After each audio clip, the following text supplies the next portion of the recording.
Machst du viel Geld mit DB und Peace und Blümchen, beziehungsweise habe ich viel Geld gemacht mit dem? Wie groß wird das Haus in Monaco? Okay, das ist die spannende Frage. Joel_CH. Grösster Werbevertrag, den ich je hatte. Okay. Freundinnen und draussen, herzlich willkommen zurück zu einem neuen YouTube-Video hier auf dem Kanal. Wunderschön, dass ihr wieder eingeschaltet habt. Ich bin zurück aus der Ferien, vielleicht sieht man es ein bisschen an meinen Armen.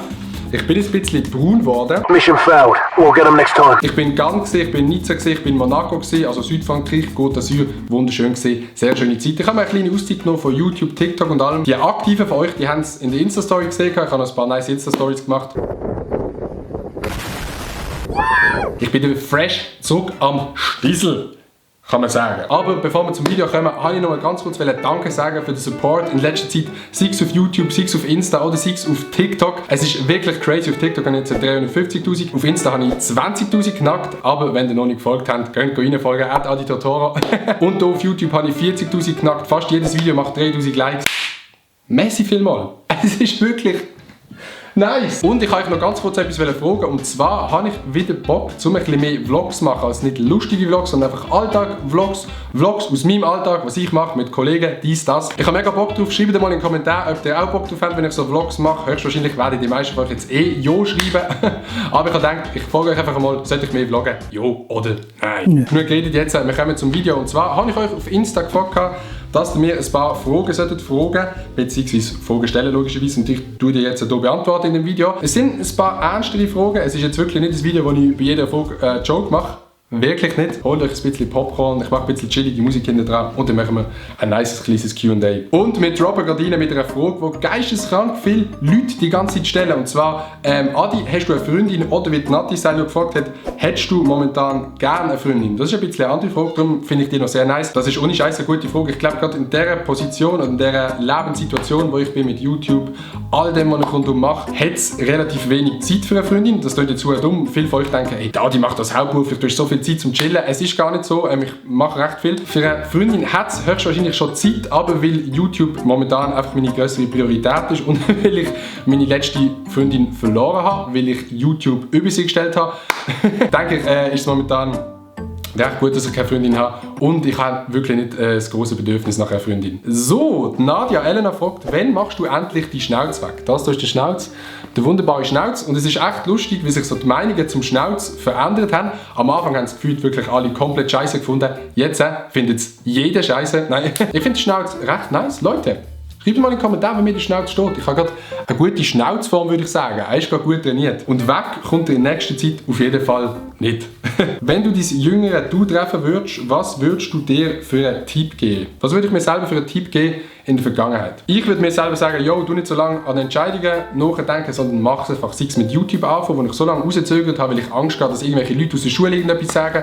Oder vielleicht sei es ein Girl ansprechen auf irgendetwas. Das Schlimmste, was passieren kann, ist, dass der scheitert und dann vergessen das in 5 Tagen und machen es neu. Probier mehr, mach mehr und dann wäre vielleicht alles ein bisschen schneller passiert. Genau. Gonzo25 gefragt, was ist dein grösster Traum?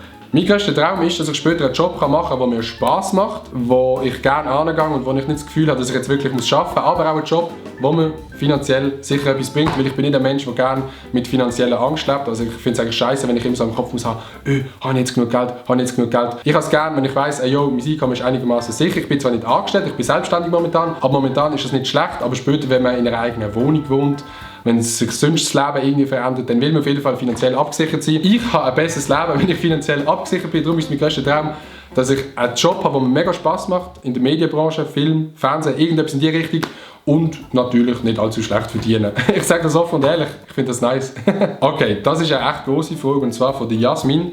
Gibt es Pläne, was YouTube, die Different und Co. betrifft? Also eigentlich mein ganzes Leben. Pläne, weiss ich nicht, ob es konkrete Pläne gibt. Ich will das auf jeden Fall weitermachen momentan. Mir macht es mega Spass. Es ist mega viel Aufwand auf der einen Seite, aber es kommt auch mega viel zurück. Es läuft in letzter Zeit mega gut. Ich kann mich echt nicht beklagen. Ich würde gerne einmal irgendetwas im Fernsehen machen, irgendetwas moderieren, sei es eine Radiosendung oder eben im Fernsehen etwas oder ein bisschen mehr Schauspielen. Also ich würde sehr gerne noch ein bisschen mehr richtig klassische Medien gehen. YouTube ist immer noch mein Main-Ding momentan, TikTok ist mein zweites Ding und der Rest, der kommt und geht, aber so fixe Pläne für die Zukunft habe ich nicht.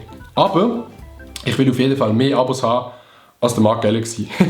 Ah nein, nicht Mark Galaxy, Nilay. Ah Digga, ich vergesse es immer. Mark Galaxy, Nilay, Mark Galaxy, Nilay. Nilay. Nile. Hast du schon mal darüber nachgedacht, schwul zu sein? No hate. Jeder fragt sich doch an irgendeinem Zeitpunkt, ey, yo, bin ich hetero oder bin ich schwul? Ich finde, es ist keine schwierige Frage. Ich bin hetero, kann das offen sagen. Von dem her alles easy. Wenn ihr schwul sind, ist nice. Wenn ihr hetero sind, ist nice. Das Einzige, was nicht so nice ist, wenn ihr Abonnent von Maelo sind. Da müsst ihr euch das Leben noch mal ein bisschen überlegen. Chantal fragt, wann bist du das letzte Mal so richtig glücklich gewesen? Merci vielmals für die Frage, das fragt mich nämlich nie in meinem Leben. Das letzte Mal so richtig glücklich bin ich in der Ferien gewesen, vor ein paar Tagen. Das war mit dem Joshi, mit meinem Kollegen. Das sind wirklich sehr, sehr nice Ferien gewesen. Wir haben einen Roadtrip gemacht. Wir sind mit dem Auto auf Nizza runtergefahren. Das war sehr, sehr wild gewesen und wir haben dort coole Leute kennengelernt. Wir sind Klippen gumpen. Die haben es auf Insta gesehen. Wenn ihr mir auf Insta folgt, dann haben sie es gesehen und sonst sind einfach Müll.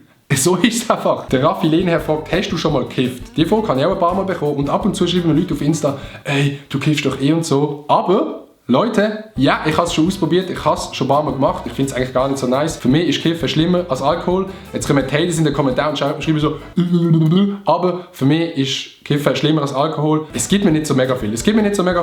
Wenn ihr es machen wollt, macht es. Fangt am besten gar nicht damit an. Mit dem Zeugs, genau. Jetzt kommen die wilden Fragen. Josias Tschirki fragt, was turnt dich bei Girls am meisten an? Meistens finde ich die Existenz von Girls in meinem Leben schon recht anziehend. Und sonst einfach vor allem die Beine. Ich schaue mega auf Beine. Schöne Beine, gleich nice. Sportlich sein, finde ich mega nice. Girls, die einen Backflip können.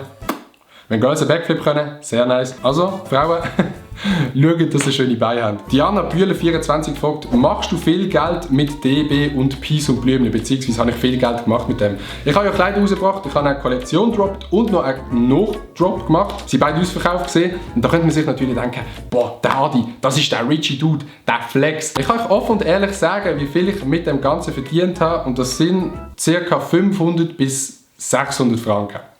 Ich habe die Marke vor etwa 1,5 Jahren gegründet, das war die Idee, dann habe ich Designs davon machen und dann habe ich etwa 4 Monate lang recht anstrengend an der Webseite, die Designs, Produktionsfirmen, mit allem habe ich da geschafft und mit dem Ganzen habe ich etwa 700 Stutz verdient. Das heisst, Kleider, es lohnt sich nicht wirklich, ich finde es mega geil, aber wirklich zum davon leben, da musst du so viel verkaufen und gerade in der Schweiz ist das mega schwierig. Also ich habe recht viel verkauft, aber schon nur aus dem habe ich nicht so viel Gewinn gemacht, weil gerade wenn man es halt in kleinen Mengen macht, Fixkosten sind immer gleich groß, das heisst Webseiten, Kleider, Zoll, bla bla bla, alles was dazukommt, das ist eine riesige Sache. Das heisst, ich habe nicht viel verdient, ich habe ein bisschen etwas verdient, aber nicht viel. Grösster Werbevertrag, den ich je hatte. Okay, jetzt können wir die Zahlen droppen. Ich muss ehrlich sagen, seit das Ganze so ein bisschen gewachsen ist im letzten halben Jahr, sind auch die Werbedeals ein bisschen grösser geworden. Nichtsdestotrotz ist für mich persönlich der grösste Werbedeal, den wir hatten, immer noch gesehen, die Kreuzfahrt mit dem Marc, Saturday Sunday und der Sarah Leutenegger, die wir vor circa ein bisschen mehr als einem Jahr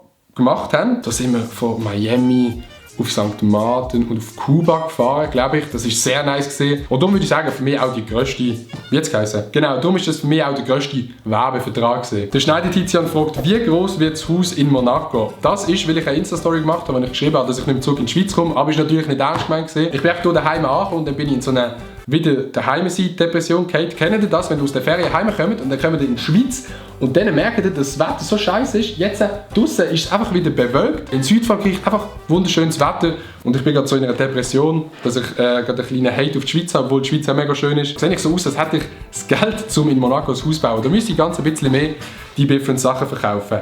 So nicht. Und auch der Andy hat eine Question gestellt, und zwar, was haltest du vom Maelo? Der Maelo ist natürlich ein absoluter Ehrenbruder. Ich fühle den Maelo momentan gerade mega, weil er ist einer von den Schweizer YouTubern, der momentan mega im Grind ist. Er hat einen zweiten Kanal, er streamt, er macht auf dem Hauptkanal regelmäßig Videos. Ich fühle es mega, wenn Leute so im Grind sind, wie er es gerade ist, weil in der Schweiz gibt es einfach momentan zu wenig Leute in der YouTube-Szene, die so mega in dem Grind sind, wo einfach das Konkurrenzverhalten ein bisschen stärken oder dass auch ich oder der Mail oder so das Gefühl bekommt, oh fuck, jetzt müssen wir machen. Wir können easy einfach mal jetzt 2 Monate nichts machen. Wir wären in Anführungszeichen, und das klingt nicht so abgehoben, vielleicht immer noch relevant, weil es halt einfach so wenig Leute gibt. Aber ich finde es mega nice, dass in letzter Zeit auch der Olli Nelson, der Nicola Probst, der Niki, die LaRouche aktiv geworden sind. Nati ist mega aktiv. Das heisst, es kommt Leute, wir werden grösser, aber der Maelo fühle ich, Digga, feiere ich. Leute, merci vielmals für die Frage. Hat sehr nice und spannende Fragen dabei gehabt. Ich finde es mega nice, mal die Fragen so ein bisschen ernster oder realer zu beantworten, kann man das so sagen. Merci vielmals für das. Folgt mir auf Insta, wenn ihr das nächste Mal auch Fragen stellen und schreibt in die Kommentare, ob ich ein bisschen mehr vloggen soll. Einfach aus dem Alltag raus, auch ein bisschen die Kamera nehmen und